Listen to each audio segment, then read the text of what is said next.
Muy buenas tardes. Espero que el tema que voy a desarrollar sea del agrado y les sirva a los presentes, ¿verdad? Antes que nada, muchas gracias por la invitación a los organizadores. Como siempre, trato de cumplir con lo que me piden, ¿no? Bueno, yo voy a hablar de un tema no muy frecuente, un estudio radiológico no muy frecuente, que es la histerosalpingografía. Siguiente, por favor. Siguiente. Siguiente. ¿Otro? Ya. Otro más, por favor. Muy bien. Vamos a definir la histerosalpingografía. Es un estudio radiológico que permite estudiar la forma interna del útero y las trompas de falopio. Se suele utilizar principalmente en casos de infertilidad para comprobar que las trompas de falopio no estén bloqueadas y para observar si hay anomalías en la forma de la cavidad uterina. Es un examen radiológico que consiste en introducir contraste iodado hidrosoluble para evaluar su paso de forma retrógrada y observar la anatomía y permeabilidad del cérvix, cavidad uterina y trompas de falopio bajo control fluoroscópico televisado. Esta prueba fue inventada en 1914 por el Dr. Kerry. Al principio se utilizaba un medio de contraste radioopaco graso que era útil para realizar la prueba, pero el riesgo de embolias grasas y reacciones alérgicas era mucho más alto que el que existe con los métodos utilizados hoy. Siguiente.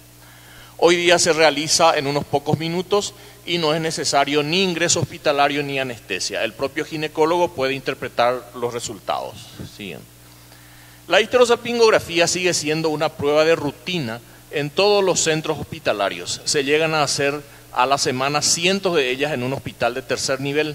No es una prueba exenta de riesgos, pero es muy raro que existan complicaciones graves, por lo que el beneficio de la prueba predomina sobre los riesgos. Indicaciones. Sí. Estudio de la infertilidad femenina es la principal indicación.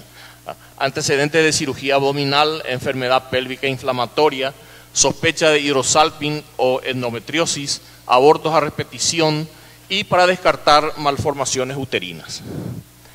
Estudio de mujeres infértiles en busca de permeabilidad de trompas y cuello, enfermedad miometrial, anomalías congénitas uterinas, abortos a repetición, para evitar procedimientos invasivos. Controlar los efectos de la cirugía de trompas como la ligadura, verificar el cierre de estas previo procedimiento de esterilización y anulación. Siguiente.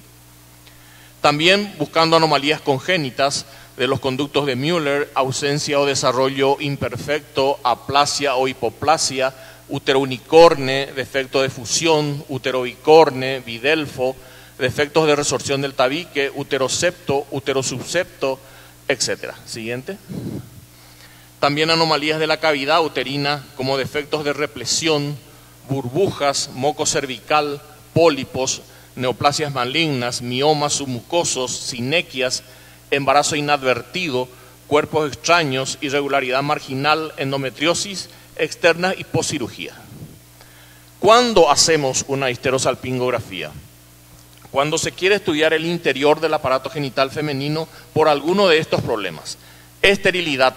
Se puede saber si las trompas de falopio están abiertas para el pasaje del óvulo y de los espermatozoides.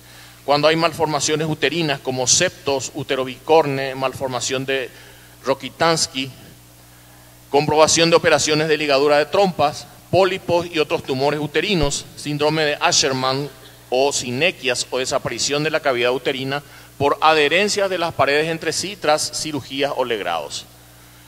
¿Cuáles serían las contraindicaciones? Hemorragia uterina activa, legrado reciente, enfermedad pélvica inflamatoria, embarazo. Complicaciones que podemos encontrar. Son poco frecuentes: malestar, náuseas, vómitos, desmayos, pérdidas de conciencia, retortijones y dolor abdominal, sangrado vaginal por pequeños traumatismos, infección pélvica con fiebre y escalofríos. Otras complicaciones graves y extremadamente infrecuentes son los embolismos. Siguiente. También pueden haber desgarros de cuello, rotura de trompas, perforación uterina y reacción adversa al medio de contraste. ¿Cuál es la metodología a seguir?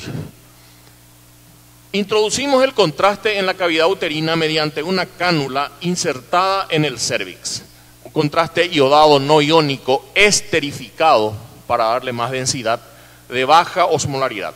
Se debe realizar antes del día 11 del ciclo para evitar una posible fecundación existente. Preparación de la paciente. Debe realizarse, como dijimos, entre el 6º y el 10º día del ciclo menstrual para eludir un probable embarazo, ya que el estudio es abortivo. Generalmente se pide un ayuno, a veces antiespasmódicos y con signo de interrogación le pongo sedantes porque no siempre se indican. Materiales que utilizamos. El histerosalpingógrafo, que es la cánula que se introduce en el cuello uterino, una caja de ginecología con pinza de cuello, pinza hemostática, espéculos, jeringas, guantes, torundas de algodón para la higienización, lámparas de pie para la buena visualización y el contraste. Ahí vemos algunos espéculos. Generalmente estos espéculos transparentes de plástico son los mejores porque evitan que se tapen algunas zonas que necesitamos observar. Siguiente. Espéculos de metal. Siguiente. Otra vez espéculos de plástico. Las pinzas de cuello con dientes para la sujeción del cuello uterino. Siguiente. La misma. Pinzas de cuello. Siguiente. Pinzas hemostáticas para la limpieza del interior de la vagina. Siguiente. Y los aparatos de los histerosalpingógrafos. Algunos son de campana, como los de abajo, otros tienen un tope de plástico o de goma para evitar el reflujo cuando se hace la inyección de contraste. Siguiente. Varios tipos, algunos traen un aparato que mide la presión con que se inyecta el contraste. Siguiente. Siguiente. Vamos a ver los distintos tipos. Siguiente. Otro. Estas son las campanas que se introducen en el cuello de útero y la forma que tienen es para impedir el reflujo del contraste. Se presiona el histerosalpingógrafo contra el cuello en el mismo momento en que con la pinza de cuello de dientes se tracciona el útero para enderezar y evitar el reflujo. Siguiente. Y acá tenemos el contraste más utilizado, es un contraste iodado esterificado, cuyo nombre comercial es Telebrix Histero, ¿verdad? Es el más utilizado. Siguiente. Antes de mostrar cómo se realiza, una breve anatomía del aparato reproductor femenino. Los órganos reproductores femeninos son los internos, tenemos los ovarios, trompas de falopio, útero y vagina. Y los externos, el monte de Venus, labios mayores, labios menores, clítoris, vestíbulo vulvar. Siguiente. Ahí vemos un esquema en donde podemos observar los distintos órganos componentes del aparato genital femenino. Siguiente. La misma cosa, la posición normal, con un corte transversal vemos la posición normal del útero, que es muy importante también en el estudio de histerosalpingografía, verificar una posición normal del útero, ya que de eso depende también que pueda mantener al huevo en su interior. Siguiente.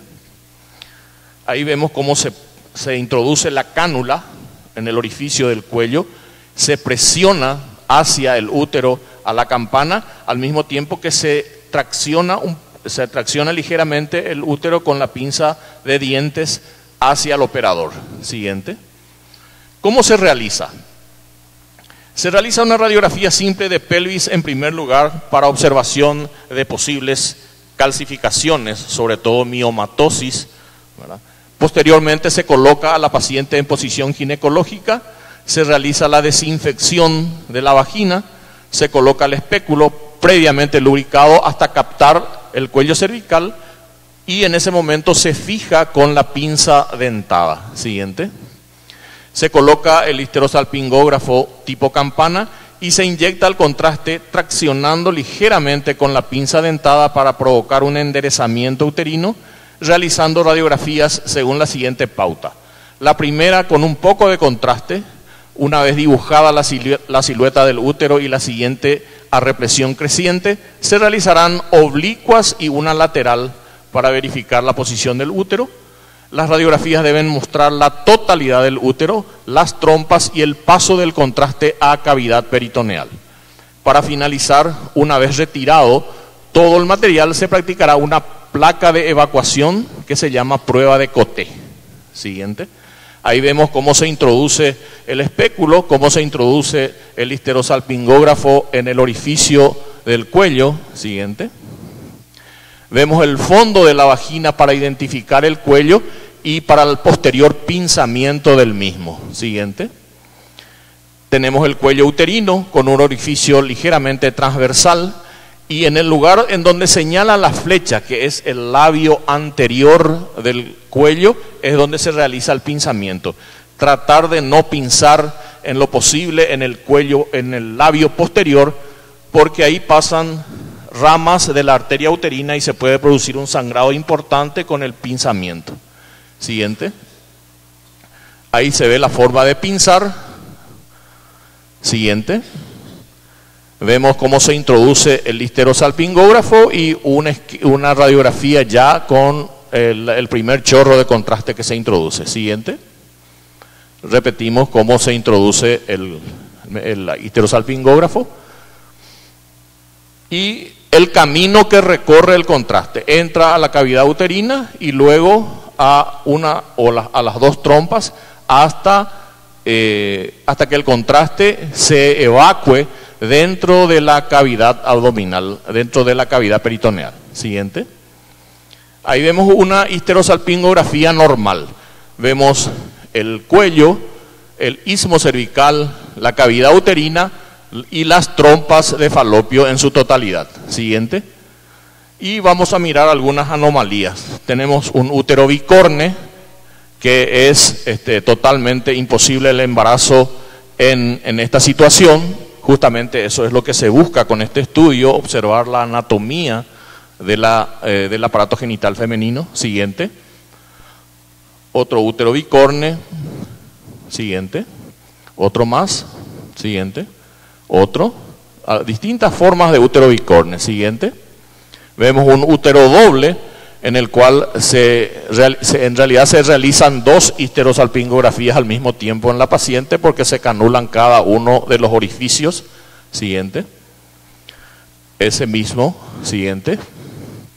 Acá vemos una dilatación de una de las trompas de falopio que va a impedir que el óvulo se encuentre con el espermatozoide en el proceso de la fecundación.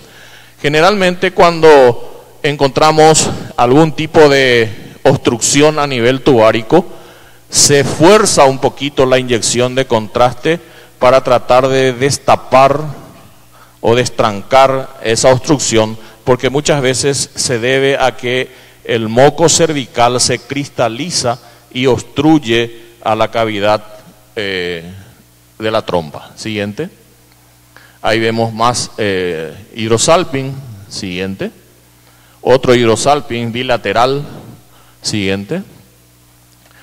Un defecto de relleno en el cuerpo uterino. Esto probablemente se deba a una sinequia uterina, que es una cicatrización de alguna cirugía anterior o de algún legrado que hace que las paredes del útero se peguen entre sí y hay un defecto de relleno importante. Siguiente. Otro defecto de relleno similar. Siguiente.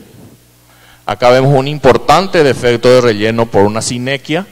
Totalmente imposible la implantación del huevo en este tipo de úteros. Siguiente. Un mioma enorme, probablemente subseroso o intramural, que comprime a la cavidad uterina. Siguiente. Otro mioma grande que produce un defecto de relleno importante. Siguiente. Pequeños pólipos que son observados también con una histeroscopía. Siguiente. Hay una obstrucción total de ambas trompas. Siguiente. Un cáncer uterino. Ven ustedes un defecto de relleno muy irregular, muy inhomogéneo. Siguiente.